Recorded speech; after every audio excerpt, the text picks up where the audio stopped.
This is CBC Nova Scotia News. The contest for Cumberland-Colchester, how the battle between the Conservative and Liberal candidates mirrors the national race. Mine dining. The Cape Breton Miners Museum looks for someone to revive its restaurant. And saving the seeds. An Annapolis Valley family keeps a century-old tradition alive. Skies clearing overnight and throughout Tuesday, but building clouds throughout the day from the west as our next system rolls in. Your full forecast is coming up.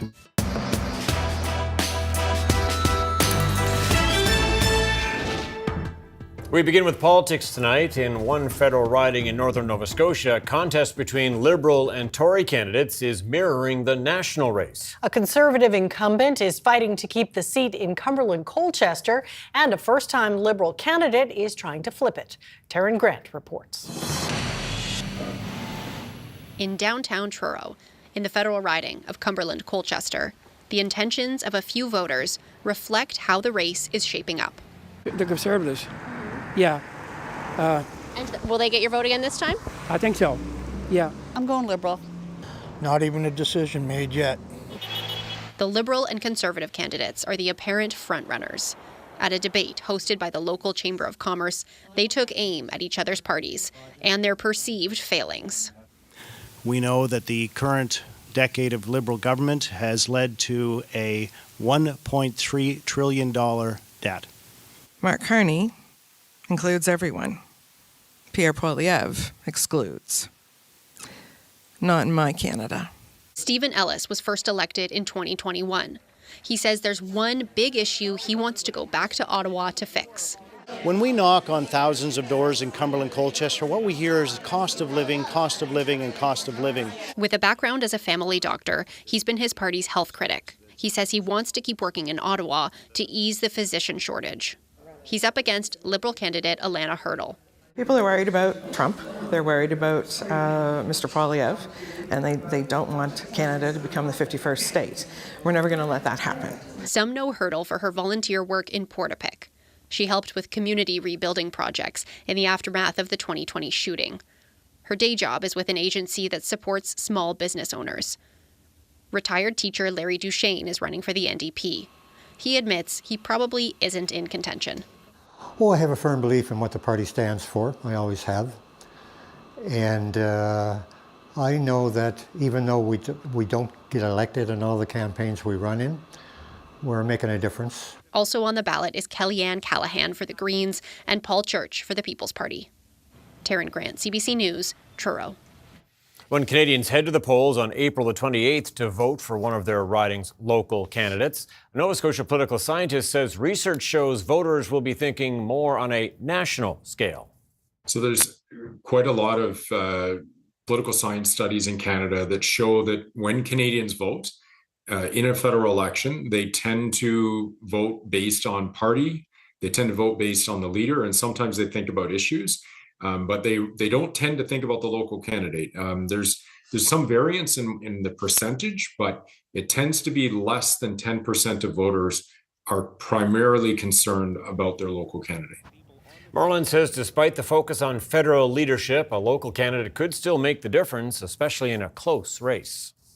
5 people were taken to hospital with carbon monoxide poisoning following an incident Sunday morning at an apartment building in Dartmouth.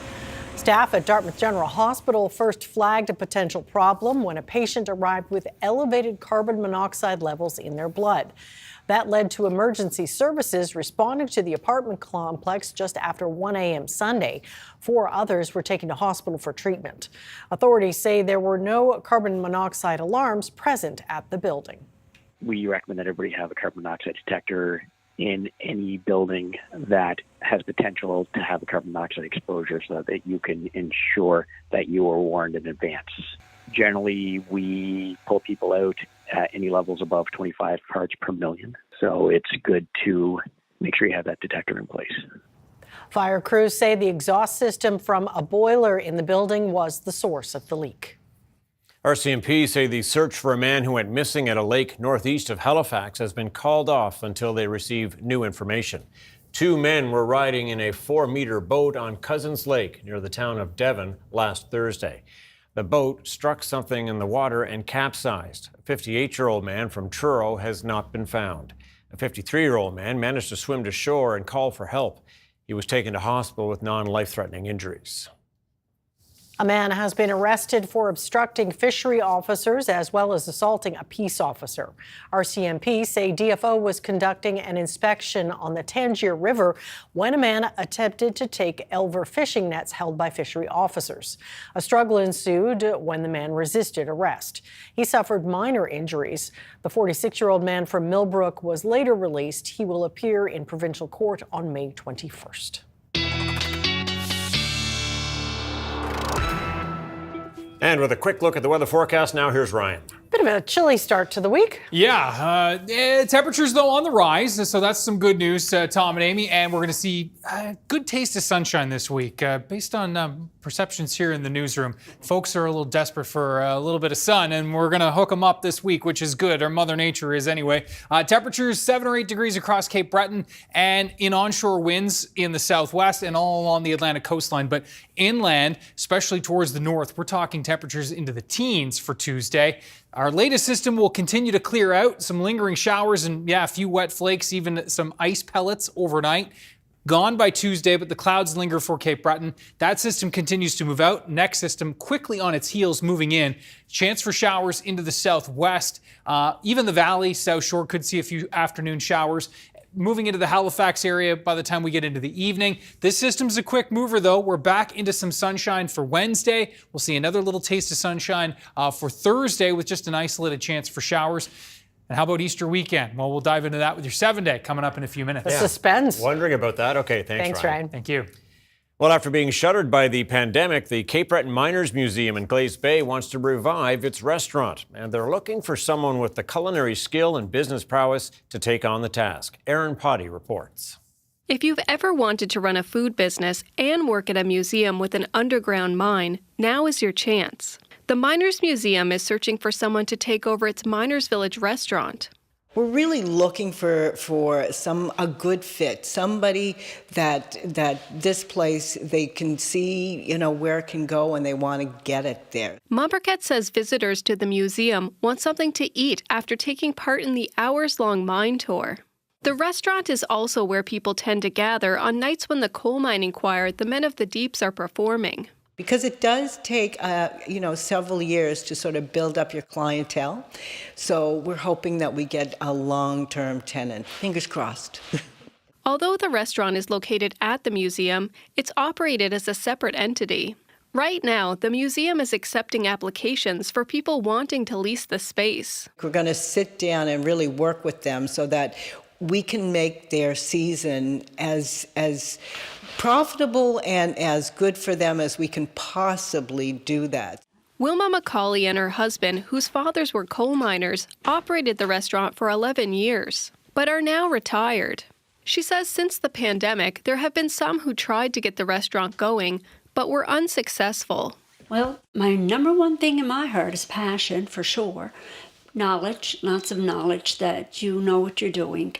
And if you don't ask or let somebody help you. McCauley says the restaurant's operator needs to cater to both the locals and tourists who expect fresh seafood. I say the right person gets this, they can make this their own little gold mine. McCauley is offering to help out any new operator, as she says keeping the museum running is important to the Glace Bay area and Cape Breton's coal mining history. Erin Potty, CBC News, Glace Bay. Nova Scotia Health is reporting a small decline in the number of people on the provincial wait list for a doctor. It says as of April 1st, there were just over 93,600 Nova Scotians on the Need a Family Practice Registry, about 8.8% of the population. At the beginning of March, there were about 2,000 more people on the list. The government says that's after ongoing validation work to confirm whether or not people should be on the wait list. Energy Minister Trevor Boudreau says his department will work with the Fundy Ocean Research Centre of Energy to oversee the recovery of an abandoned tidal turbine in the Bay of Fundy. The 1,300-ton turbine has been there for more than 6 years since its owner, Open Hydro, went bankrupt. The province tried to make recovery of the device a condition for future operators at Force, but that plan hit a snag when the company with the berth, Current Power, filed for bankruptcy last fall. Boudreau says there is no timeline for the effort. The province still holds a $4.5 million bond to retrieve the device. Police in Halifax are warning bicycle owners to be vigilant after seeing a sharp increase in thefts last year. According to police, twice as many bikes were reported stolen last year compared to the year before. They say they've also recovered dozens of stolen bikes as part of unrelated investigations. There are likely several factors behind the recent spike in stolen bikes, including population growth. As the community is growing, lots of more vehicles on the road, which is probably leading a lot of people to switch to bicycles, which is a great way to commute. Saves on money, saves on time looking for parking, etc. So with a lot more bicycles on the road, bicycle theft is a crime of opportunity. So again, a lot more bikes, a lot more opportunity to steal those bikes. Constable Cromwell urges bike owners to register their bike online so it's easier to find if it does get stolen. More weekend closures are coming to Halifax's McDonald Bridge, this time to repair and preserve the bridge's 2 towers. Project Lifespan will strip the towers bare, removing 7 decades of paint. Halifax Harbour Bridges says this will allow for inspections to ensure their structural integrity for another 70 years. The towers will be fully wrapped to contain all paint chips and spray, preventing any environmental impact on the harbour and surrounding properties. The Dartmouth Tower is scheduled for completion in 2025, with the Halifax Tower expected to be finished in 2026. The first weekend closure will start on Friday, April 25th. A Nova Scotia family is carrying on a tradition that traces its roots back to Western Ukraine. The Burkas are preserving heirloom vegetable and flower varieties that might otherwise be lost to history. The CBC's Vernon Ramazar tells us more. Revival Seed sits in Mosher's Corner, a remote enclave in the Annapolis Valley near Middleton. Ken and Kathy Burka and their daughter Mallory grow and package seeds they sell by mail all over North America. These aren't just any seeds, though. There are now rare heirloom varieties of herbs, vegetables, and flowers. Plants like poppies, hollyhocks, peas, cabbage, dill. Seeds that have been passed down through generations. When their ancestors first moved to Manitoba from Ukraine over a century ago, they arrived with a trunkload of seeds. They started selling them in the 1930s. The commercial business fizzled out a few decades later, but the family continued to preserve seeds. In 2016, when Mallory and her sister Victoria moved to Nova Scotia for university, Ken and Kathy moved with them, determined to restart the family business, which they did in 2020. There were quite a few options in Nova Scotia because of the isolation, and we needed that to prevent outcrossing. It's really important to have that ability to control your pollination. So the Annapolis Valley was extremely good. The fertility was here, and we had the isolation to do what we need to do. At this time of year, the seedlings from last year's crop are not yet ready to be transplanted outside. So Ken busies himself prepping other seeds for planting, while Mallory painstakingly counts out seed orders into packages, and Kathy gets them ready for the post office.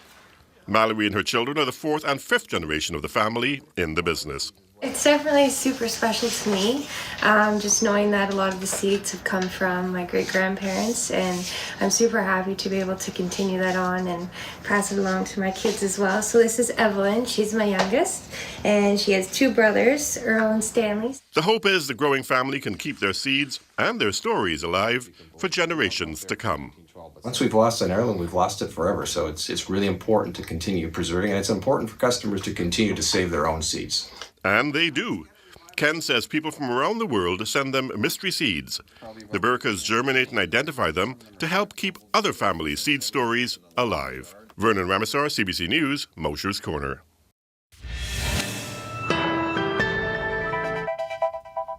Bit of a bite to the air tonight. Yeah, I don't know about you. I'd be quite all right with a bit of a change in temperature. Ryan says it's coming. He's got the full weather forecast coming up after the break.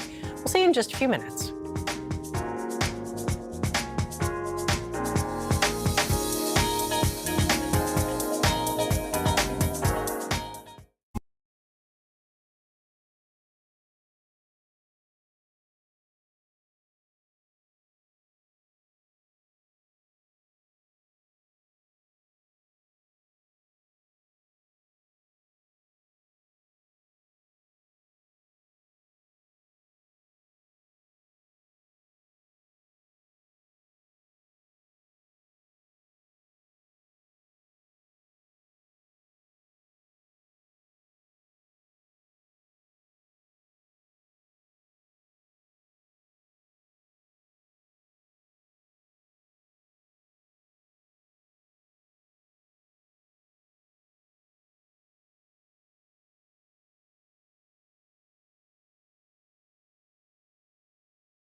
Yeah, I think Amy and I agree. There was a bite in the air I know. this morning for but sure. Things are warming up, and I'm so looking forward to the sunshine. Bring it on. Yeah, looking forward to the milder temperatures and the sun. So a couple of good news stories there. Still watching some showers this week that are going to be moving through with a couple of systems one in particular that is going to kind of take its time moving through. But then, watching another system that'll move in for the weekend. There's a lot of systems There's always going another. on. There is always another. That's right. Let's have a look. Speaking of cooler temps, I mean, not too often do you see a view of Peggy's Cove with nobody there. Yeah, look at that. Not if you want to go beat the crowds. Wait. Somebody is moving there now. Oh, yeah, you're right. There is somebody Okay, there. good. The record They continues. have it all to themselves, though. Okay, that's true. And what a spot to have to yourself if you're dressed properly, because it is pretty chilly there. You can see the waves crashing in around that one of the most beautiful spots, obviously, in the province. And yeah, nice to see a couple of people there enjoying. Note the temperatures out there right now. Right around 4 degrees at Peggy's Cove and around the Halifax area, 0 already at Port Hawkesbury, 5-6 degrees in through the southwest. What we are going to be seeing, that northwest wind slowly easing for the mainland tonight, backing off a little bit for Cape Breton, but still likely still gusting 50 to 60 kilometers per hour through a good portion of the night, gusting 56 at last check at Port Hawkesbury, gusting to 50 in Halifax, 44 in Yarmouth. And you can see that wet weather continues for Cape Breton. This will mix over to some ice pellets, some freezing rain, and even some snow, possibility of some 2 to 5 centimeter accumulations over the highlands of Cape Breton tonight. So a heads up on that. A few showers further to the west. The best chance is going to be here in through the east, but we could see a sprinkle even through western and central areas for the next couple of hours. This is the next system that is moving through the Great Lakes. That's what is on our deck next. And then we've got, a little area of high pressure that will move its way in for the end of the week. Have a look at temperatures across the country, 13, 14 degrees, BC to Alberta. Temperatures a little cooler in Manitoba into northwestern Ontario, into the teens today from southern Ontario up into southern Quebec as we look at those overnight lows tonight. We're going to be in and around the freezing mark in most cases. We'll drop pretty close to the freezing mark with that messy mix in Cape Breton. 0 to 2 in most cases across the mainland. Note that cloud cover pretty capped through this evening. That gradual clear out as we move into Tuesday morning. Bright skies for the Tri-County area, the Valley, the South Shore, Metro, into some sun.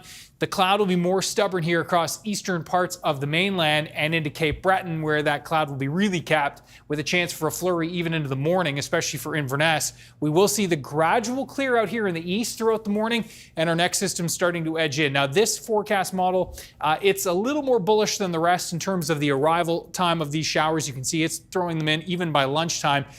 The consensus of the guidance seems to be this is more like an early afternoon arrival, but a heads up, keep the umbrella handy even for late morning if you're going to be out. Into the mid to late afternoon, we'll start to see those shower chances approaching the Kentville area, down towards the metro area as well. So if you're going to be on foot for the commute home on Tuesday, do make sure you've got those the rain jacket or the umbrella ready to go. Now we will be looking at a chance for flurries, as I said, wrapping up for Cape Breton. Temperatures anywhere from 4 to 7.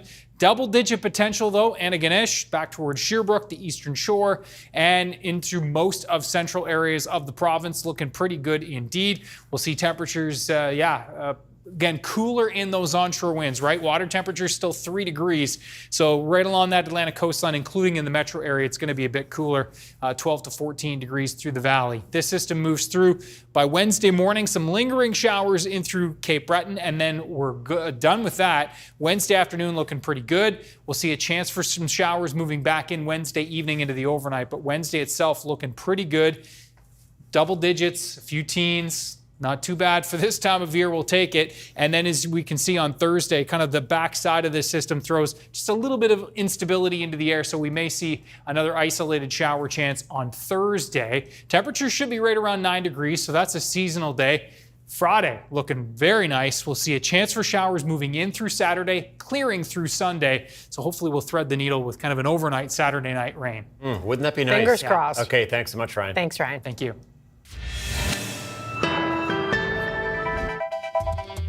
Coming up, some fishermen say they'd like to hear more about the critical industry on the campaign trail.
With 2 weeks to go in the federal election campaign, some in the fishing industry say they want to learn more about the various parties' platforms when it comes to the fishery.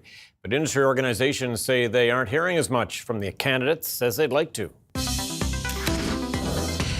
Dan Fleck is Executive Director of the Brazil Rock 33-34 Lobster Association. Sir, we are into a critical stretch, really, of the federal election campaign. Are you, our fishermen, getting a good handle on the candidates' various platforms at this point? Hello, Tom, and my answer to that would be no, and we're calling on all parties to release their official platform on fisheries, not just a smattering of items. Well, what about that? Are fishermen's issues being discussed to the degree that you think they should be in this campaign? In the local areas, on board the boats and at the wharfs, yes, things are being discussed, and we'd ask for some clarity from all the federal parties so that these issues can be delved into more in depth so people can make their business plans and find out what we're going to have for the future. Well, people want to get ahead, not just get by. Yeah, well, let me just ask you a little bit more about that. What do fishermen want to see in the platforms, or explained in the platforms at least? Most importantly would be the illegal black market fishing be addressed, seasons based upon sound scientific data, implement some long-term science-backed management practices, definitely the importance of owner-operator, which would be boots on boats, the people who own those vessels and licenses and operating them. And another one is designate fisheries as a strategic asset, similar to what they do with critical minerals. Well, we should protect this food, as we've seen lately, for food security. So talk to me a little bit about the efforts, to what degree there have been efforts of fishermen sort of engaging with local candidates, either inviting them to local candidates meetings or fisheries meetings. What kind of effort are fishermen putting in to try and get that information? Well, just this evening, I'll be attending one in the Pubnicos this evening with the local PC candidate who has one. I believe there's one in just up the road in the Liberal candidate is having one as well, and people are attending them and they're posing questions. But we need something from the national level to know what the government or what the next government is going to do to address this. Yeah, and it's not to say that they're not saying anything or being completely silent about the fisheries by any means. I mean, I'm thinking about the Conservatives who, as I understand, are promising to double small craft harbour funding in this province. Liberals talking about restructuring DFO. So there are at least broad strokes, if I could put it that way, in terms of fisheries and the elections platforms. Is that something that you're interested in hearing about? Yes, it is, sir. If you call it broad strokes, fine strokes, whatever you want to call it. So, doubling the budget of small craft harbors. Well, a couple of ports in Nova Scotia could take care of that, and we're talking about a national budget. So, is that sufficient? Probably not. So, you'd like to see more detailed discussion about the individual promises, as scarce as you feel they may be at this point? Absolutely, and pardon me, but I almost forgot. But you mentioned, Tom, the restructuring of DFO. Well, what would that involve? That's a very important department in Canada, Nova Scotia. I mean, the fishery is the primary driving force in this industry. And as a person who represents captains, I hear their conversations all the time, and we'd like some fine details on what this is going to be, the restructuring of DFO. So we could delve into that, and people could ask questions and find out what impacts that would have upon the fishery. The U.S. tariff is a pretty big fishing issue as well. Is it your sense, is it the sense of your members that you're hearing enough about that? We are hearing something about the tariffs every 90 minutes, and I personally have avoided making comments on that because what I say now could be inaccurate in 90 minutes because it's, as you know, it's so evolving and changing constantly, and where do we stand? So as far as the lobster industry right now, we've been fortunate, but we're still not letting our guard down. We have to be prepared. Mm-hmm. Is it perhaps that tariff issues are possibly overly dominating other issues, other fisheries issues in the greater debate around the national election campaign? Oh, it's right up there. It's on par. It's equal with the illegal black market fishing and everything that's going on, because each one of those items that I've listed is critical to the fishery and critical to the people who are going to go out and cast their ballots. I believe it's 2 weeks from today. Everything is important. It's everything is riding on each little aspect of it, which might affect one person more than another. So they're all equally important. We've had fisheries ministers from this province before. would it make a difference if Nova Scotia was to have the next fisheries minister? I think that would be very beneficial to have a local member of parliament, someone that we could call upon. We'd have constituents who would be the member of parliament would be reporting to those constituents, so we would probably have better access to the federal minister. As you point out there, and just quickly before I let you go, time is running out in this election campaign. How hopeful are you that you'll hear or see more detail from the various parties in terms of what they do plan to do with the fisheries in this country? Well, it's as you mentioned, it's 2 weeks today, and we're hoping that the Canadians and the local people will get out and cast their ballots and lean upon their candidates to get some hard details on what their plan for their party will be if they are elected. Because, like I said, these communities and our economy relies upon the fisheries. All right, as we say, heading into that critical phase of the national election campaign. Dan Fleck, thank you very much, Executive Director of the Brazil Rock 3334 Lobster Association. Thank you, Tom. Always a pleasure.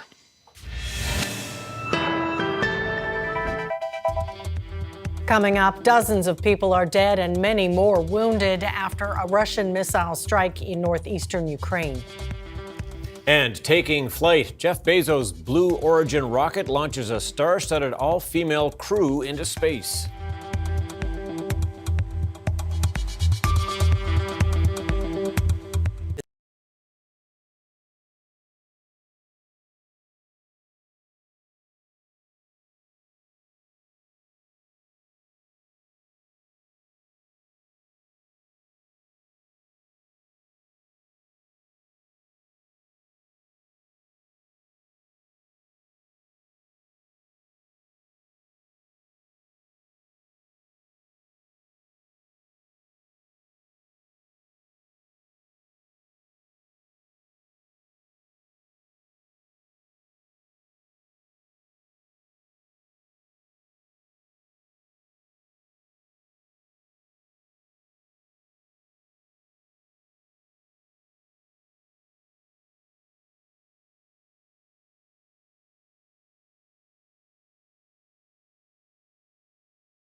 Welcome back. Ukraine says Russian missile strikes on Sunday have killed at least 35 people and wounded many others.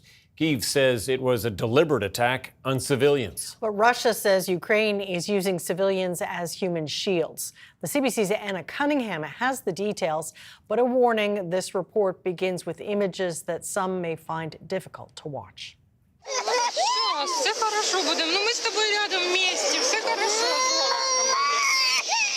This footage is from Ukrainian police body cameras. It was reportedly filmed in the moments after the double missile strike Sunday on Sumy. Russia's defense ministry today saying it struck a meeting of Ukrainian commanding officers in the city. The Kremlin repeating that it only strikes military targets.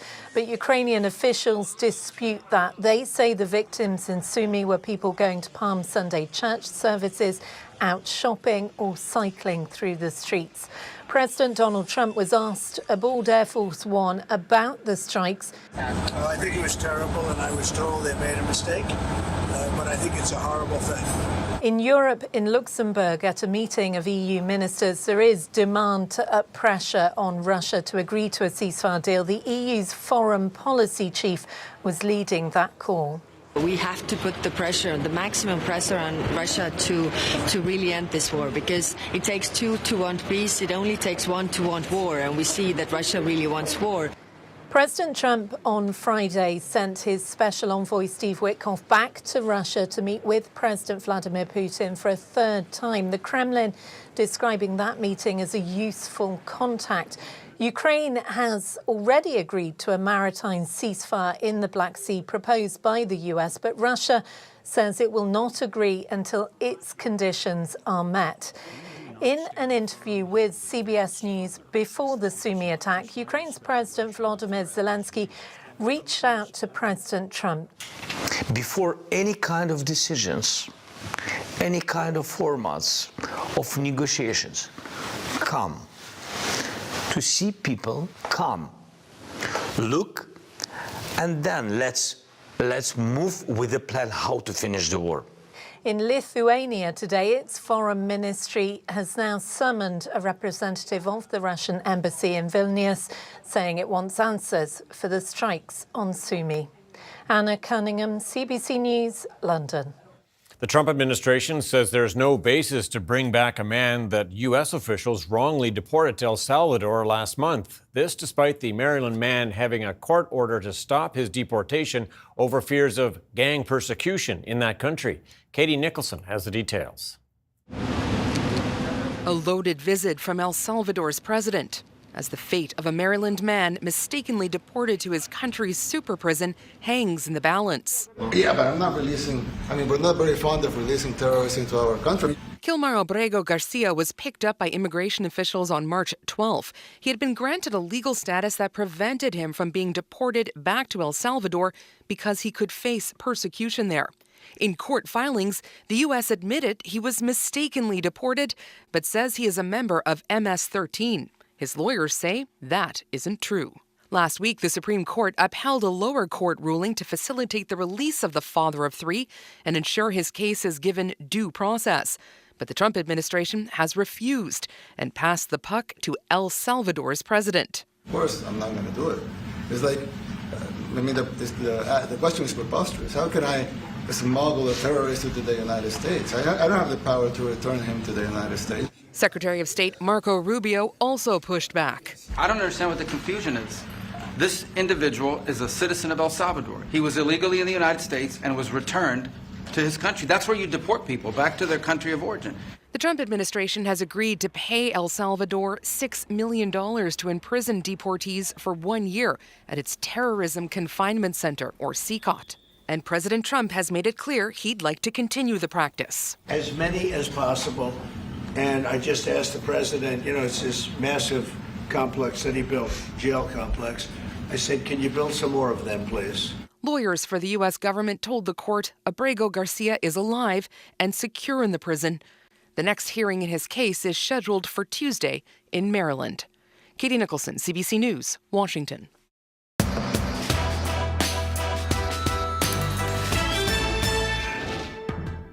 Conservative leader Pierre Poilievre says if he becomes prime minister, he plans to use the notwithstanding clause in the Charter of Rights and Freedoms to carry out part of his tough on crime agenda. I am announcing today a Conservative government will reintroduce and pass the law that empowered judges to impose consecutive sentences for killers convicted of multiple murders. The worst mass murderers should never be allowed back on our streets. For them, a life sentence should mean what it says, a life sentence. They should only come out in a box. Poilievre says he respects Supreme Court decisions, but also respects Canadians' charter rights guaranteeing life, liberty, and the security of person. He wants to use the override clause to get around a 2022 Supreme Court ruling that said imposing consecutive life sentences violates an offender's charter rights.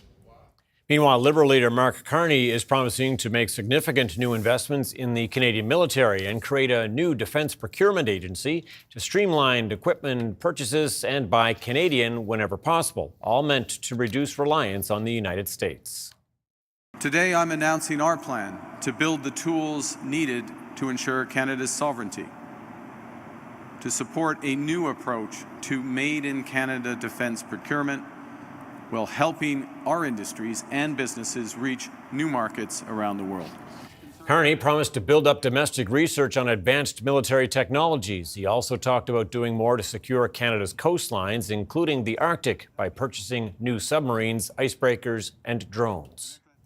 NDP leader Jagmeet Singh is pledging to hire 35,000 new nurses between now and 2030 as part of his plan to tackle the nursing shortage.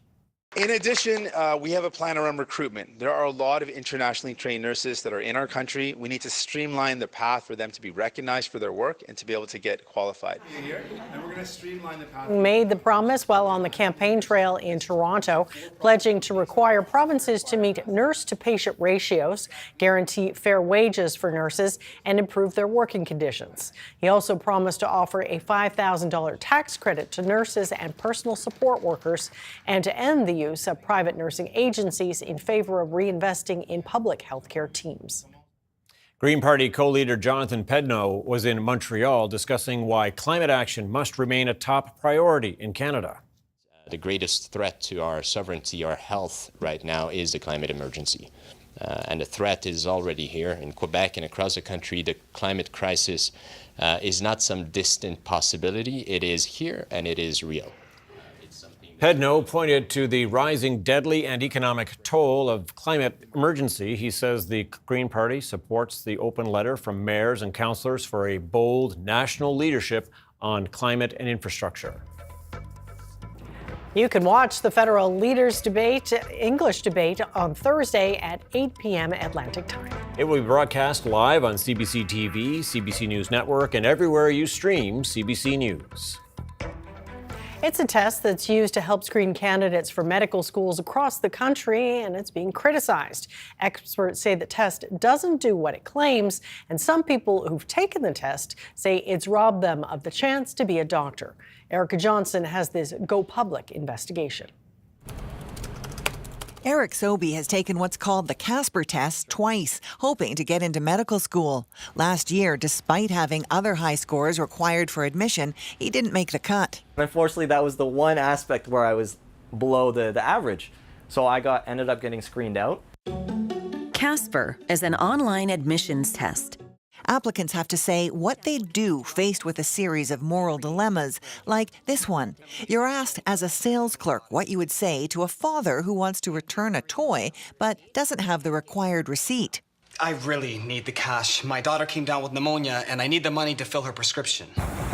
Researchers at McMaster University first began developing the test more than 15 years ago. Some of them eventually founded the company, now called Acuity Insights, which claims the test helps schools predict which students will have future career success by assessing an applicant's soft skills, everything from empathy and ethics to judgment and communication. 12 of Canada's 17 medical schools have bought in, many putting a lot of weight on an applicant's score. And now some other programs are requiring the Casper too, like nursing, dental, and engineering programs. Problem is, researchers Go Public spoke to with expertise in these types of tests say the evidence behind the Casper is weak. There is no evidence that Casper predicts future performance. The company sent research it says backs up its claims, but the researchers we spoke to with medical school admissions expertise all called the evidence insufficient, saying many studies had small samples, lacked rigorous peer review, or weren't published studies at all, and the findings have not been consistently replicated. It disappoints me that something is so lacking in scholarship, it's lacking in rigor, robustness, and credibility. No one from Acuity Insights would give an interview, but the company responded at length to our written questions, vigorously defending its product, insisting there's a wide range of evidence to back up its claims. Experts we spoke to say the proof just isn't there, leaving some students to wonder whether they had a fair shot to make the grade. Erica Johnson, CBC News, Vancouver. For the first time in 20 years, new guidelines are out from Obesity Canada around how doctors should treat obesity in children and teens. As the CBC's Alison Northcott explains, they contain psychological treatment and, in some cases, weight loss drugs. It's been nearly 20 years since Obesity Canada last updated its guidelines for managing obesity in children and teens, and a lot has changed since then, including new drugs like Ozempic and Wegovy used for weight loss, and advances in weight loss surgeries. The new guideline says those tools can help and should be considered for some kids under certain conditions. We need to think about the whole repertoire of treatment. And so, we are looking at introducing first and foremost behavioral interventions and family interventions as a core component. But of course, we will look at medications and metabolic and bariatric surgery based on the severity of obesity. The guideline recommends considering weight loss medication for children as young as 12 and metabolic and bariatric surgeries for kids 13 and up after a comprehensive health assessment. They should be paired with behavioral and psychological interventions too. There are benefits and risks involved for both options. The guideline points out we still don't know a lot about the long-term effects of newer weight loss drugs, but it also says obesity is complex, chronic, and stigmatized.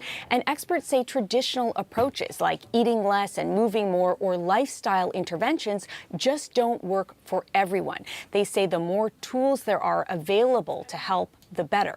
But some say access to some of these tools are limited in Canada and that there also needs to be a focus on and funding for prevention.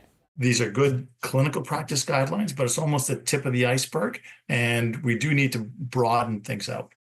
The guideline also calls on health practitioners to avoid negative, stigmatizing language in order to help build trust with the kids they're treating.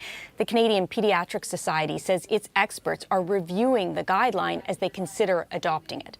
Alison Northcott, CBC News, Montreal. Some would call it a promotional event for space tourism. But the latest launch of Blue Origin did achieve some notable firsts, including the first all-female crew U.S. spaceflight. And some notable names can now call themselves astronauts. Nicole Williams has that story. Pop singer Katy Perry is officially an astronaut. Katy! And very happy to be back on Earth. This experience is second to being a mom.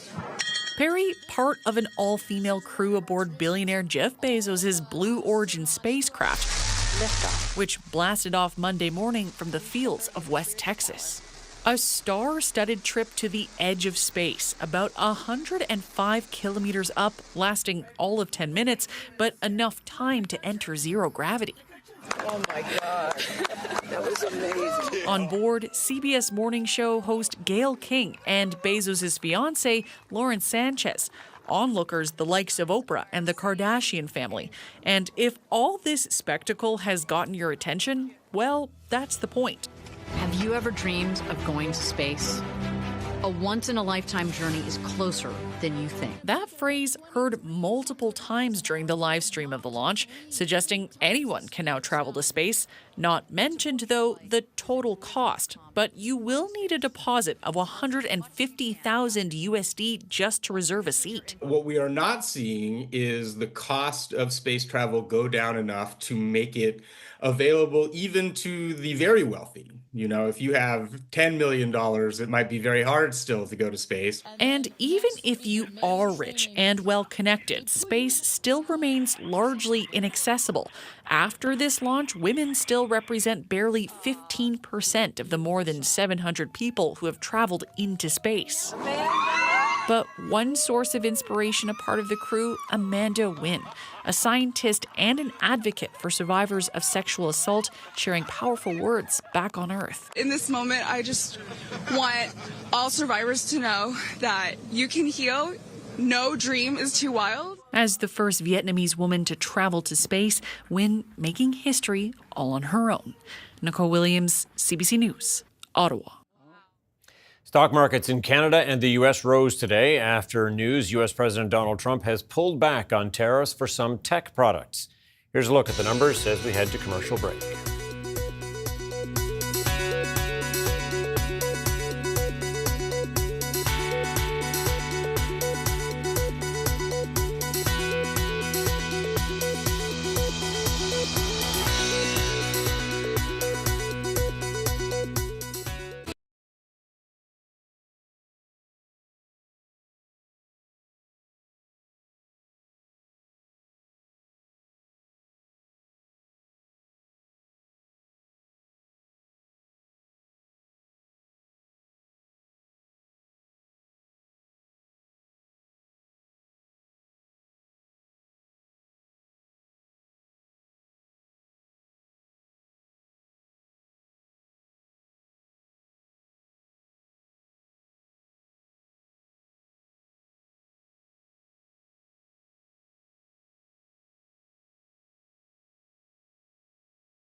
Have not heard any complaints in the newsroom about the the potential, what we expect to happen is warmer weather on the way. I know. Only thing is, where are my sunglasses? Yeah, I haven't for sure. seen them in a while. Yeah, it's been a while. And hearing, as I said off the top of the show tonight, hearing a few more grumbles than usual. And it's April. It is April. Yeah, we gotta get this thing started. Yeah, that's right. When's it coming?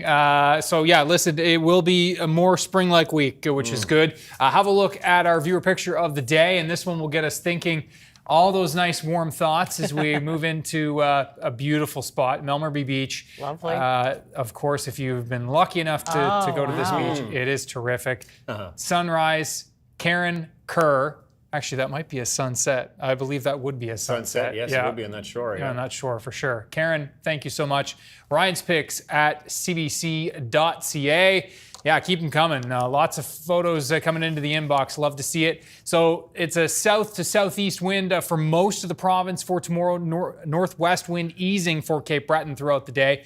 We will see temperatures in those onshore southerly winds. 6, 7, 8, 9 degrees, and then inland is when we're into the 10 to 14 degree temperatures. It looks like the valley will be our hot spot. 14 in Kentville, a couple of models there flirting with maybe a little bit even warmer than that. Better chance for some 13, 14 degree temperatures Wednesday along the North Shore, and you can see that kind of southerly flow will keep temperatures again a bit cooler in those onshore winds, but this is how it will all time out. So we've got that next system kind of rolling in. There are the showers moving into western areas Tuesday afternoon. We'll be watching that spread in across the rest of the province through the evening, but it's a quick mover, and we're into the kind of the dry slot underneath this system for Wednesday. That's why it'll be a pretty fine day overall. Chance for showers with a bit of a cool down for Thursday. Isolated risk of showers, but they're there. And then for Friday, looking pretty good. Saturday does look like we'll see some wet weather kind of creeping in throughout the day from west to east. Wettest Saturday night, clearing through Sunday morning and into the afternoon. Yeah, we can work with that, I think. That's good. Thanks, Ryan.